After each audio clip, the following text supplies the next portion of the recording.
kind of don't really know how to do it. But we're here in Lincoln City at the ocean. We come here every February for the last 5 years. We've come to Lincoln City in February because there's less crowds, less people, because it's much colder. We come down here, my husband plays with the dog out there. He plays with the dog. I stay back and admire the water from afar because not great at dodging water, and I only brought one pair of shoes with me. So he plays there. We're here in Lincoln City. Over here is D River, the world's smallest river. This is the ocean. That's my husband and my pup out there. It's Poppy and one of our dogs. We got 3 of them. But we only brought her because the other 2 don't always behave themselves. Like I said, first time vlogging is very awkward. Out there is the Pacific Ocean. In the middle of February, on a rainy day when it's windy.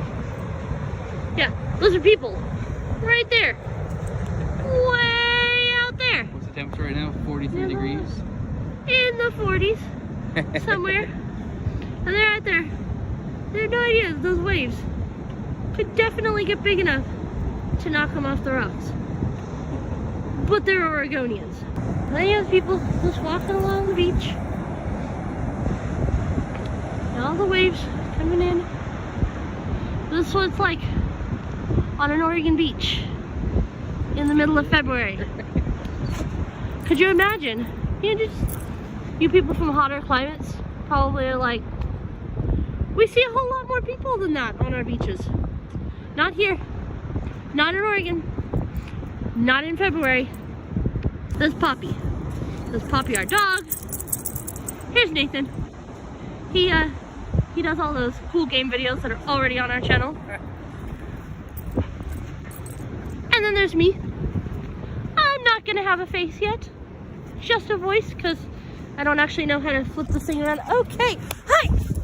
Hi! And there she is, the one recording these videos, Miss Kelly.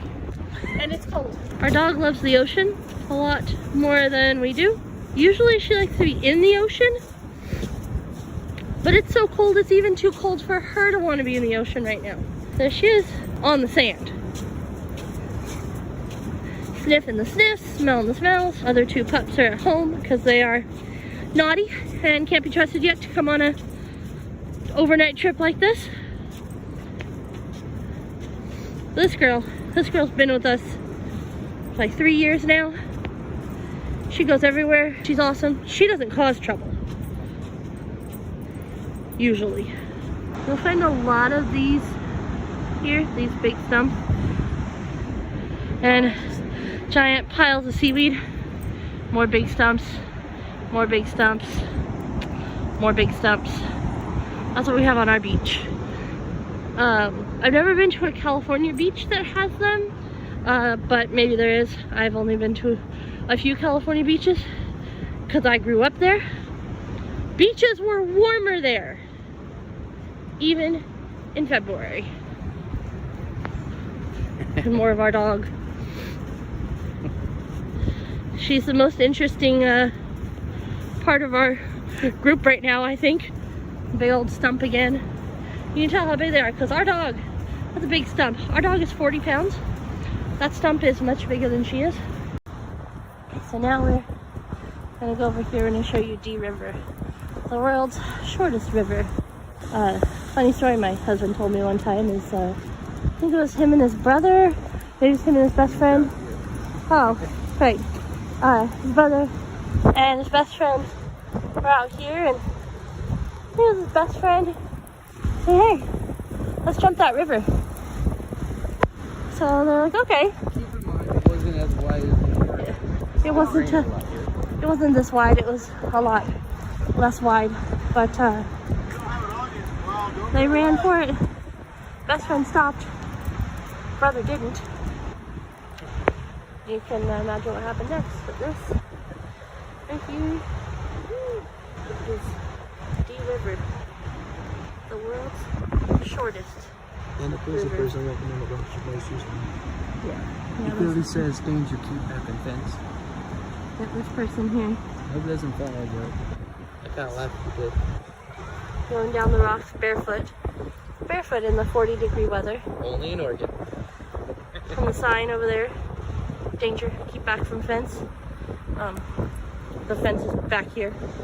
Yeah, only in Oregon do you find people crazy enough to do that. Oh, let's see what he's gonna do. Looks like he is gonna get in that river. He's trying. Okay, maybe not. Alright guys, oh, no, wait, something's happening. Something's happening. He is chasing birds. He is in the water. I know you can't, it's hard to see out there, but he is almost in the water. Running. I don't know why. Only in Oregon. No explanation, no reason. It seems just let's run barefoot on the beach. So yeah, all right, let's go adventure some more. Wow. Jelly. Touch me. Sting me. They sting. See? These are the tentacles. Lily, point up there again. They're the tentacles.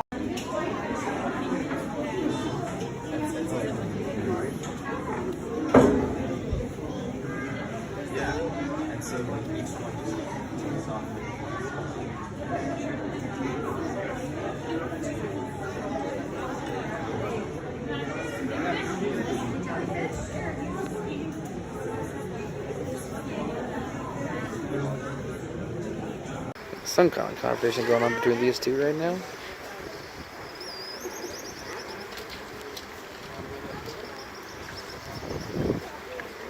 Feeding time. Hi everybody, can you guys hear me okay? Yeah. Great. Hi everybody, can you guys hear me okay?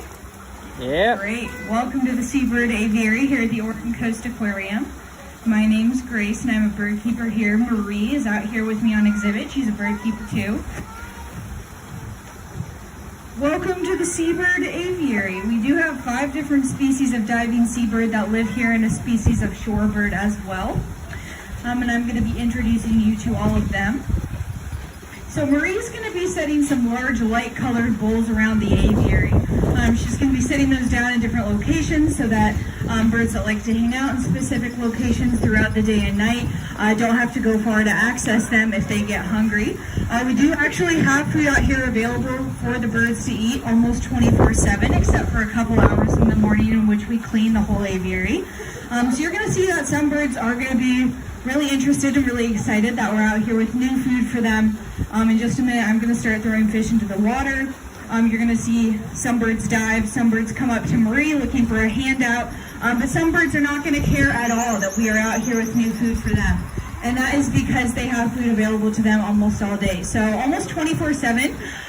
That means that they are on their own feeding schedule and not on our feeding schedule. So just because we're out here with the new afternoon food doesn't mean that because it's 2:30 they look at their watches and see, oh, it's time for the Seabird Aviary feed, I'm hungry. They know they're going to be able to come get food whenever they want to and whenever they get hungry, whether that's at 2:30 p.m. or 2:30 a.m.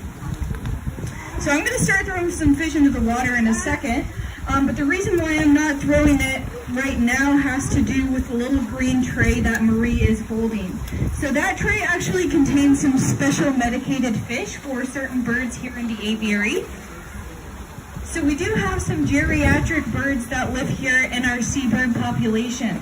So a common life expectancy for any single one of the diving seabird species would probably be about 20 out in the wild. Something that's really cool is that we get to see these birds here in the aviary live quite a bit longer than that. That happens pretty frequently, actually, and that's because they are able to avoid so many of the factors that might cause them to not live so long out in the wild. So they don't really have to evade any predators here. They don't have to hunt for their food since it's out here for them, available for them to eat almost 24/7. And they also receive free medical care. So because of all those things together, they do commonly live a little bit older than 20, although that is common life expectancy for them out in the wild. But something that we do tend to see come into play, just like in humans, is age-related illnesses. So we do have about 6 tufted puffins out here in the aviary that are on anti-inflammatory painkillers to help with their mobility around the exhibit.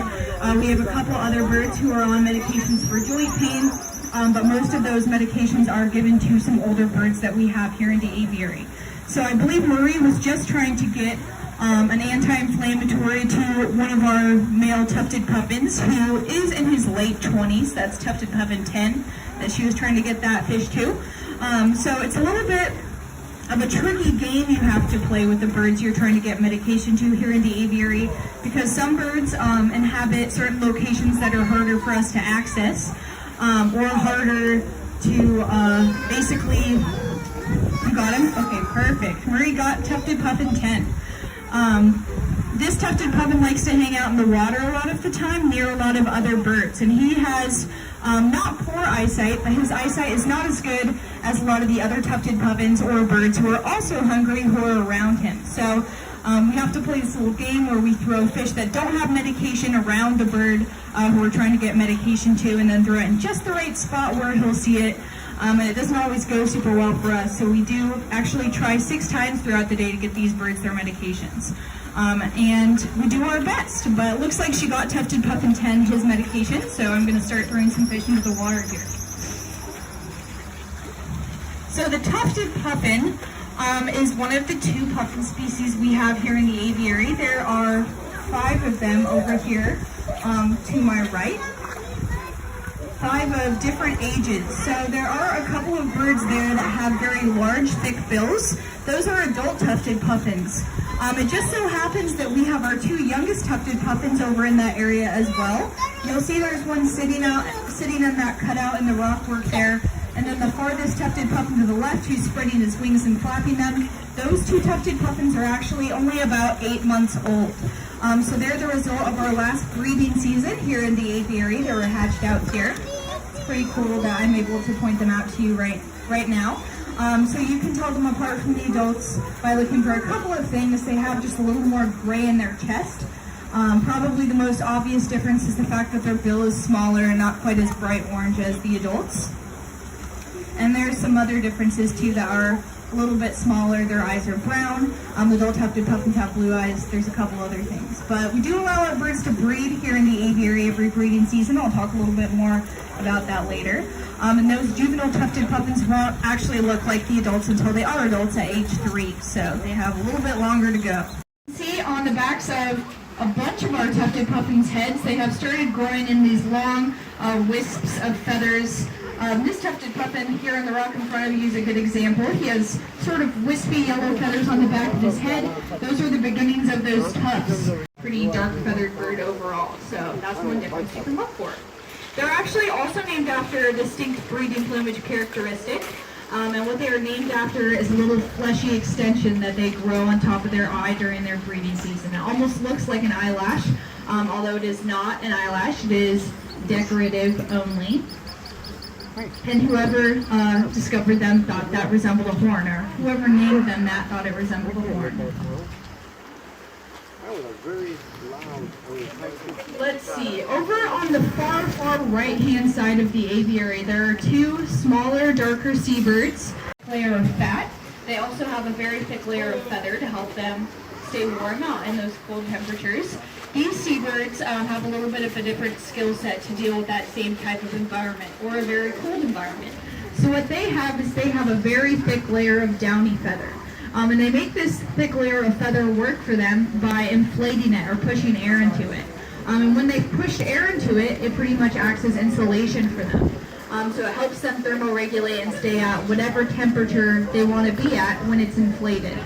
And as Although it's far more important, they're probably adapted to be able to do this because they've had to deal with such cold temperatures. And you might say it's more important for them to be able to stay warm in cold temperatures. They can also use this thick layer of feather when inflated to help keep them cooler. Oh, look at that. Two of them.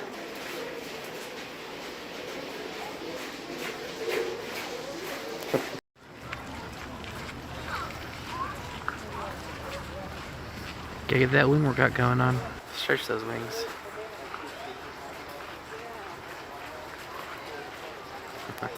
Alright, so we just got to our hotel in Lincoln City, and first impressions were not great. It was a little sketchy looking outside, but we walked into the room, and you walk in, and over here to your right is the bathroom. Here we go. You got your shower here. And there is the mirror and the sink. And of course, your toilet. There's a window here, but it is cloudy, so you can't really see anything out of it. And then you go to the right, or to the left from the door, and you walk in, and here's the bedroom. There's a nightstand over here with a mirror, and a nightstand over here that has a lamp. And over here, it's a nice big closet with there's a fan in there and a heater, or if it gets cold. It's a nice big closet. And there's a window over here as well. Let's see if that one, oh, that one looks out. You can actually see out there, so yeah, we're right here, right by the fire exit. And close that back up. We'll come down the hall here. There's a little table that you can sit at, and a full little kitchen area with a fridge. And you come here, there's a TV and a sitting area. There's Poppy, our dog. There's a big window, a couch where my husband is sitting, and then another bed. So you could potentially have at least, 4 people here on the couch, but then you can look out onto the ocean, and there's little windows down here that you can open up, and you could fall asleep to the sound of the ocean. This is the West Shore Oceanfront Suites. It's really nice. Yeah, there's the ocean, and there's hovering seagull.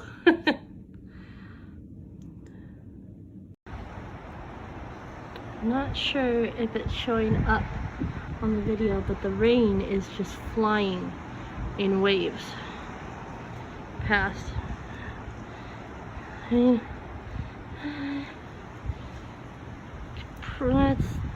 probably really hard to see, but if you look really close. If you are ever in Lincoln City and need a place to go for a really good burger, you gotta go to Highway 101 Burger. We go to this place every year. We come here for dinner. Best burgers in Lincoln City. It's the best burgers in Lincoln City, probably the best burgers anywhere. And cheap too. Really cheap. We just both got a meal. Comes with Triple cheeseburger, fries, and a drink for $10 a piece. Yeah. Triple cheeseburger, fries, and a drink for $10 each. That is $20 to pay both of us, and it fills us up. Plus we have a little bit extra to take back to our pup who was waiting for us. And so yeah, if you need a place to go to eat in Lincoln City, please check out Highway 101 Burgers, and make sure you give a good tip. Oh, we'll turn it around. We'll check out the Popples. Poppy's back there eating her food. You barely see her because she blends into the car seat, but there she is, enjoying her leftovers that we always bring her. Highway 101 Burgers, Lincoln City. Try it. Okay, so we're starting our morning over here. Gonna let the pup go to the bathroom, but what I wanted to show you was what I didn't show you last night. This is where we stayed. You offer her water. She This- actually wants some money first, of course. This is where we stayed. We were right up there. Room 16. Driving up yesterday, it was a little sketchy looking on the outside. We were like, oh gosh, what we got ourselves into. But then we went inside, and as you saw, the room was really, really nice. And we definitely would come back. I would highly recommend this place. The walk down to the beach is fairly easy. I mean, it's a lot of stairs down to the beach, but it's super nice. And we would definitely stay here again. I would recommend it to anyone that's coming in Lincoln City to come to the West Shore Oceanfront Suites. So this is how you get out to the beach. The beach is literally right here. And to get down there, you have to go down this big, long, steep set of stairs. We went down there last night. In the dark. In the dark. So walking back up it. So we're not actually going to go down there right now. I just wanted to show you that there's the stairs. So you go down those stairs. There's a little bit more stairs, and then you're on the beach. Pretty private and secluded. I think Not it's a whole the lot of best. people use the stairs. I think it's honestly the best Oregon beach we've been on. From those stairs to get back, it literally is just right here, and you're back to the hotel. So I got an omelet that has 3 meats in it, some house potatoes, and a biscuit. Almost got that, which I don't remember what that is. House special. Oh, Nate got the house special, which looks great.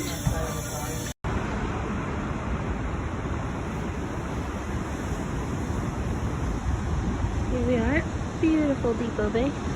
We come here every year as well. Sometimes all these waves crashing up on the rocks here will sometimes spout up. And it's pretty cool to see, but not today.